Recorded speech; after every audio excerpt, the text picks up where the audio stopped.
ठीक है। चलो बच्चों, अब आओ हम पढ़ते हैं कि जो जय प्रक्रम है, जय प्रक्रम को हम क्या कहते हैं?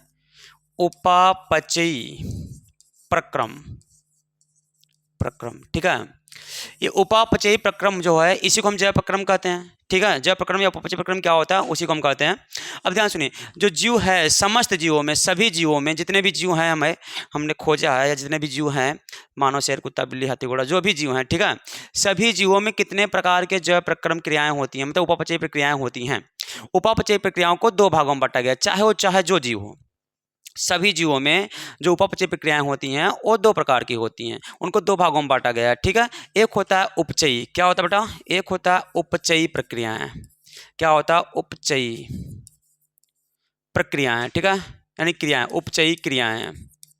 ठीक, इसे कहते हैं एनाबोलिक रिएक्शन, एनाबोलिक रिएक्शन।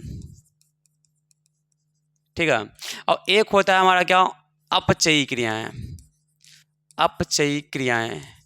ठीक बच्चों, इसे कहते हैं कैटाबोलिक रिएक्शन, कैटाबोलिक रिएक्शन। ठीक है, अब ध्यान सुनिए बच्चों, तो उपचयी जितने भी जीव हैं, समस्त जीवों में, समस्त जीवों में क्या बेटा? समस्त जीवों में, समस्त मतलब सभी जीवों में क्या होता है, जो उपापचयी क्रियाएं होती हैं उनको दो भागों में बांटा गया है। कौन कौन से? उपचयी और अपचयी। अब बात ये आता है सर, उपचयी क्रियाएं क्या होती हैं, अपचयी क्रियाएं क्या होती है? ध्यान सुनो, हमारे अंदर भी देखो, हम एक भी जीव हैं, हमारे अंदर भी क्या होती हैं? उपचयी क्रियाएं हैं, अपचयी क्रियाएं हैं। ठीक है, सियार भी है, उसमें भी उपचयी क्रियाएं हैं, अपचयी क्रियाएं। कुत्ता भी है, उसमें भी अपचयी क्रियाएं, उपचयी क्रियाएं हैं। ठीक है, सब जीवों में, जितने भी जीव हैं, सब जीवों में उपचयी अपचयी क्रियाएं होती हैं। ठीक है, अब बात आती है उपचयी क्रिया क्या है, अपचयी क्रिया क्या है। ध्यान सुनिएगा, जो हमारा अपचयी क्रिया होती है, ध्यान सुनिएगा बच्चों, अपचयी क्रिया क्या होती है? अपचयी क्रिया, आप पढ़ते हैं अपचयी क्रिया। ठीक है, सॉरी, उपचयी क्रिया, उपचयी क्रिया, उपचयी क्रिया, क्रियाएं। ठीक है, इसे हम क्या बोलते हैं? Anabolic reaction, anabolic reactions. ठीक है, चल भाई आओ पढ़ते हैं। आपको हम सरल भाषा में ये बता दें कि इसमें क्या होता है, एक ऐसी प्रक्रियाएं होती हैं, ये ऐसी प्रक्रियाएं होती हैं जिसमें क्या होता है, जो सरल अणु होते हैं, क्या होता है बेटा? जो सरल अणु होते हैं वो मिलकर, सरल अणु जो होते हैं, सरल अणु जो होते हैं, सरल जो, वो मिल करके क्या करते हैं? वो मिल करके क्या करते हैं? जटिल अणु का निर्माण करते हैं, जटिल अणु का निर्माण करते हैं। ठीक है, तो मतलब कि निर्माण करते हैं कह दो, या कह दो संश्लेषण करते हैं, निर्माण करते हैं या कह दो संश्लेषण करते हैं, संश्लेषण करते हैं।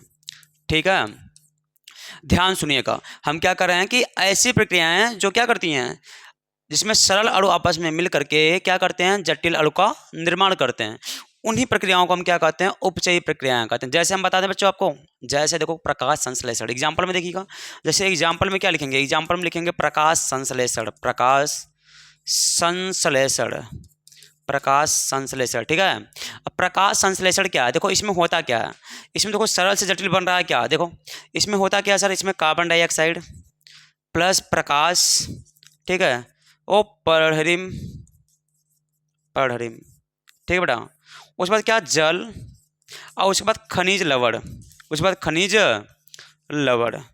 ये सारे बच्चों बता दें, ये सारे लोग मिल करके, ये सारे लोग मिलकर क्या बनाते हैं? ग्लूकोज बनाते हैं। क्या बनाते हैं? C6H12O6, यानी क्या बनाते हैं? हमारा ग्लूकोज बनाते हैं बच्चों, क्या बनाते हैं? ग्लूकोज। ठीक है, अब देखो इसमें सरल अणु मिलेंगे नहीं, देखो प्रकाश संश्लेषण हो क्या रहा है?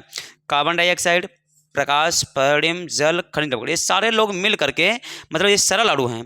ये क्या है? सरल अणु, एक प्रकार के क्या है? सरल अणु हैं बेटा। और ये हमारा क्या है? ये हमारा क्या बना? ये हमारा बना जटिल अणु।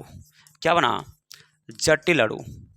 ठीक है, तो इसमें हो क्या रहा है कि सरल अणु मिलकर आपस में जटिल अणु का निर्माण कर रहे हैं। ठीक है, इसी को हम क्या कहते हैं? प्रकाश संश्लेषण, प्रकाश संश्लेषण।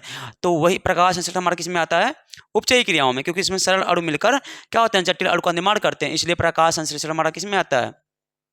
उपचयी क्रियाओं में। तो उपचयी क्रिया किसे कहेंगे बताओ? कि वह क्रियाएं जिसमें क्या होते हैं? सरल अणु क्या मिलकर, आपस में मिल करके क्या जटिल अणु का संश्लेषण करते हैं, उसे हम क्या कहते हैं? उपचयी क्रियाएं कहते हैं। जैसे प्रकाश संश्लेषण, इसमें तो कोई सरल अणु मिलकर जटिल अणु का निर्माण किए हैं। ठीक, अब आते हैं भैया अगला, अगला आते हैं उपचयी क्रियाएं। क्या आते हैं? उपचयी क्रियाएं। देखो बच्चों, सॉरी, अपचयी क्रियाएं, अपचयी में से उल्टा हो जाएगा भैया, अपचयी क्रियाएं, अपचयी क्रियाओं में क्या हो जाएगा, ध्यान सुनो, इसे कहते हैं कैटाबोलिक रिएक्शन। कैटाबोलिक रिएक्शन क्या बटवा, कैटाबोलिक रिएक्शंस। देखो इसमें होता क्या है, इसमें क्या होता है कि इसमें जटिल का जो अणु होते हैं, इसमें क्या होते हैं, जो जटिल अणु होते हैं,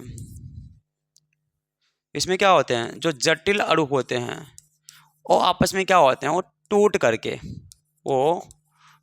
करके क्या करते हैं बेटा, टूट करके या विखंडित या कह सकते हो अपघटित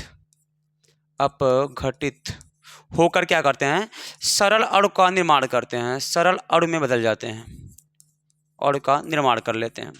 यानी इसमें क्या होते हैं, जो जटिल अणु हैं वो टूट कर क्या करते हैं, सरल अणु का निर्माण करते हैं। तो वह क्रियाएं जिसमें जटिल कार्बनिक अणु टूट करके सरल कार्बनिक अणु में बदल जाते हैं, उसे हम क्या कहते हैं, अपचयी क्रियाएं कहते हैं। समझा ना कि वह कार्बनिक अणु जिसमें जटिल कार्बनिक अणु टूट करके या विखंडित होकर या अपघटित होकर या विसंयोजित होकर क्या होते हैं, सरल अणु में बदल जाते हैं, सरल अणु का निर्माण कर लेते हैं, उसे हम क्या कहते हैं, अपचयी क्रियाएं कहते हैं। जैसे बता दें आपको, जैसे है पाचन, जैसे क्या है एग्जाम्पल क्या है आपका ये, जैसे है पाचन और क्या हमारा शोषण।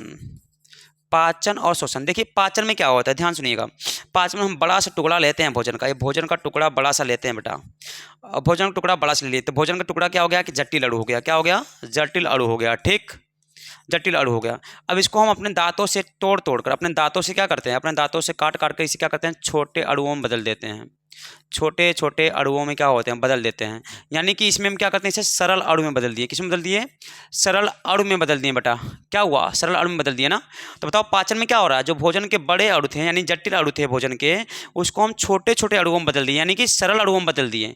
तो बताओ जिसमें जटिल अणु सरल अणु में बदल जाए उसे हम क्या कहते हैं, बताओ, उसे हम अपचयी क्रियाएं कहते हैं, ठीक है। अब पाचन में क्या होता है, सर पाचन तो हमको समझ आ गया कि सर इसमें जटिल अणु क्या होते हैं, उसी जटिल अणुओं को हम क्या करते हैं, बड़े अणुओं को हम क्या करते हैं, बड़े अणु या जटिल अणु को, बड़े अणु या जटिल अणुओं को हम क्या करते हैं, दांतों से तोड़ कर क्या करते हैं, छोटे अणुओं में बदल देते हैं, ठीक, यानी कि सरल अणुओं में बदल देते हैं। हम जानते हैं कि वह क्रिया जिसमें क्या होते हैं, जटिल अणु टूट करके क्या होते हैं, सरल अणुओं में बदल जाते हैं, उसे हम क्या कहते हैं, अपचयी क्रियाएं। तो पाचन में यही तो हो रहा है, भोजन के जो बड़े अणु थे, जटिल अणु थे, वो टूट कर छोटे अणु यानी कि सरल अणु में बदल गए। तो क्या पाचन क्या है, अपचयी क्रिया। अब बात आती है सर श्वसन क्या है, एक अपचयी क्रिया है, कैसे, हम बताते हैं कैसे, ध्यान सुनिएगा। जब हम सांस लेते हैं बेटा, जब हम सांस लेते हैं तो ऑक्सीजन हमारे अंदर जाता है, कहाँ जाता है, हमारे अंदर कौन जाता है, हमारे अंदर जाता है कौन, ऑक्सीजन जाता है। और ऑक्सीजन हमारे अंदर गया जाने के बाद कहाँ तक, कोशिकाओं में जाएगा, कहाँ जाएगा, कोशिकाओं में जाएगा। हम आपको ये बता रहे हैं कि इसमें देखो श्वसन एक अपचयी क्रिया है कि नहीं है, इसको हमें पहचानना है, ठीक है। तो जब हम सांस लेते हैं तो हमारे क्या ऑक्सीजन हमारे अंदर जाता है, तो कोशिकाओं में जाता है, कोशिकाओं में जाता है माइटोकॉन्ड्रिया के पास, किसके पास जाता है बेटा, माइटोकॉन्ड्रिया के पास, माइटोकॉन्ड्रिया के पास जाता है। और माइटोकॉन्ड्रिया जो होता है बच्चों ध्यान सुनिएगा, इस माइटोकॉन्ड्रिया में क्या होता है, माइटोकॉन्ड्रिया क्या होता है, इस ऑक्सीजन को ले लेता है। और जैसे माइटोकॉन्ड्रिया में ऑक्सीजन गया, वैसे वहाँ पर ऑक्सीजन किसको देखता है, ग्लूकोज को, किसको देखता है, ग्लूकोज को। और ग्लूकोज को क्या करता है बेटा, ग्लूकोज को तोड़ देता है, ग्लूकोज को क्या करता है, ग्लूकोज को तोड़ देता है, क्या करता है, तोड़ देता है। जब ग्लूकोज को तोड़ेगा, ग्लूकोज क्या बताओ, ग्लूकोज एक जटिल अणु है, ग्लूकोज एक क्या जटिल अणु है। और जब तोड़ देगा तो किसमें बदल जाएगा, सरल अणु में बदल जाएगा बेटा, सरल अणु में बदल जाएगा। मतलब कुछ समझ आया, मतलब शोषण में क्या हुआ, अगर शोषण ना होता तो ऑक्सीजन नहीं आती, ऑक्सीजन ना आता तो क्या होता, ग्लूकोज टूटता नहीं, तो ग्लूकोज एक जटिल अणु से छोटे अणु में नहीं बदलता। मतलब इसमें भी क्या हो रहा है, ग्लूकोज टूट रहा है, ग्लूकोज मतलब जटिल अणु टूटकर सरल अणु में बदल रहा है, यानी कि शोषण भी क्या है हमारा, एक अपचयी क्रिया है, ठीक है। अब चलते हैं नेक्स्ट हेडिंग की ओर, अगला हेडिंग।